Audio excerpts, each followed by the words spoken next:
Everybody, it's time now for Storm Talk. Wave 3 News meteorologist Brian Good here as we head throughout this Monday. Obviously, seeing all the comments about the setup over the weekend, how everybody's like, oh, you know, waiting to get to 3 to 5 inches of rain.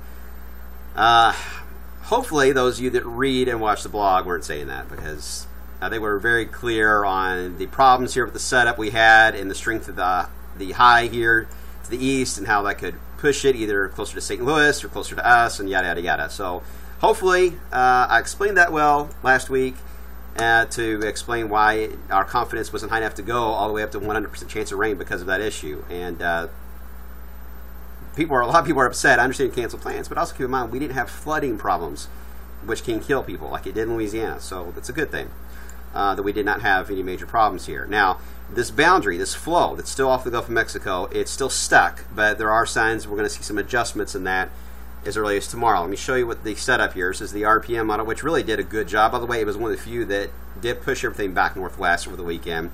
And so I'm leaning for this one for today. Shows how we've had, I mean, the main flow is still going to be across our northern counties here in Indiana. That's where you're going to see a steady light rain, maybe some moderate rain every once in a while. On the southern flank of that, though, we can still heat things up. And that's why we're getting these heavy downpours already this morning. The low-level jet right over Louisville. We're getting these heavier downpours. We'll likely see a few more this afternoon. But again, it's going to be hit or miss. Some areas we had a lot. Some of you, hardly anything. Wait till you see the rainfall map and I'll explain that. Tomorrow, though, the boundary that's responsible for all this is going to have the chance to get pushed a little more into this region of wave country, the core of wave country. Something that the models picked up on over the weekend would happen, but they didn't. But this particular model did hold it back. Now it's trying to push it in tomorrow, and so the other one. So we're leaning toward this idea that once we heat things up tomorrow, this is midday, it won't take much to get thunderstorms to pop. As you can see here, very splotchy, but the general idea of impact, the zone right across the central portions of wave country. We're going to keep our rain chance at about 70% across all of our 29 counties for that very reason. And then we'll see the activity begin to ease. All right, the front itself is still going to be here, but the front is going to begin to just slowly fall off the map. And as that happens, our coverage of rain will diminish and become more of a just general pop-up thunderstorms in the heat of the afternoon that we normally would see in August. Rain totals. Again, you can really see where the rain is going to be steady and heaviest for the longest period, northwest of wave country. And then look what happens to the amounts. The model, I mean, this is not exact. Don't pay attention to the exact numbers, but I know you will. Half inch in Shelbyville, well, 1 1/4 inch in Lebanon, Kentucky, nearly 1 inch into E-Town, hardly anything in Munfordville, but as you can see, a lot in Grayson County. So it's going to be that kind of a blotchy look to the radar. So all we can tell you is that another 1 to 2 inches could certainly fall at any point in this pattern. But whether or not it's going to be you or not, I don't know that answer. No one does. Okay, so let's move beyond. I mentioned that front begin to fade out as we head into later this week. But then we have another front that is going to approach. Now, here's the question on this front. It's a decent front, stronger front. It's got a little more of a punch of dry air behind it. Some wind energy, but the main low that's given a lot of its wind energy is going to track to the north. This is mainly a moisture front that can still kick up some gusty thunderstorms. Now, the model is having a tough time on when to bring the front through. At this point, we're going to lean the forecast toward a dry period most of the day Saturday, but ramping up the rain chance Saturday night into the pre-dawn hours of Sunday. Yes, potential is there for some stronger thunderstorms. Can't rule it out.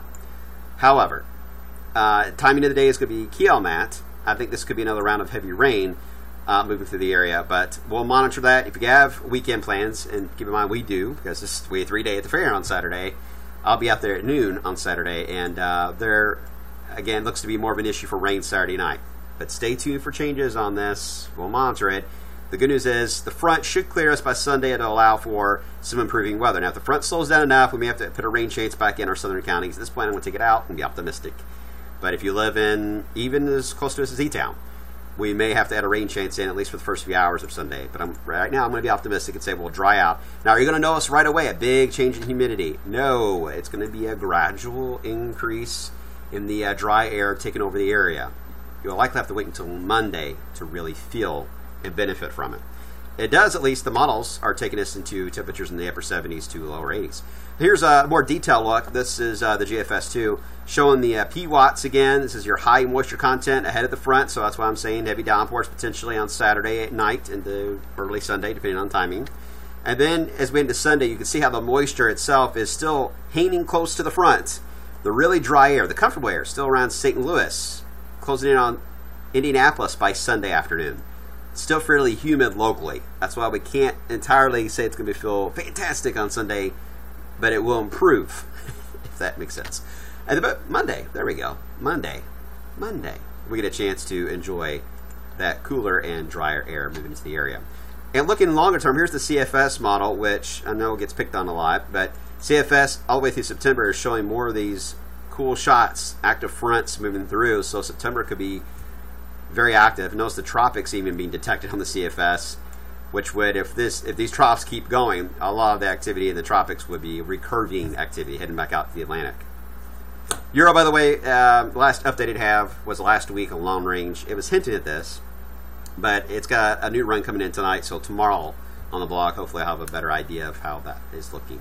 All right, guys, that's it for now. Overall, not all bad news. Just got to watch these downpours the next couple of days because some of you could really pick a wallop of rainfall in the area, but let's all focus on this front for the weekend and the good news it's about to bring. All right, I'll see you probably not anymore today, so I'll see you tomorrow morning on the way through News Sunrise. Catch you then.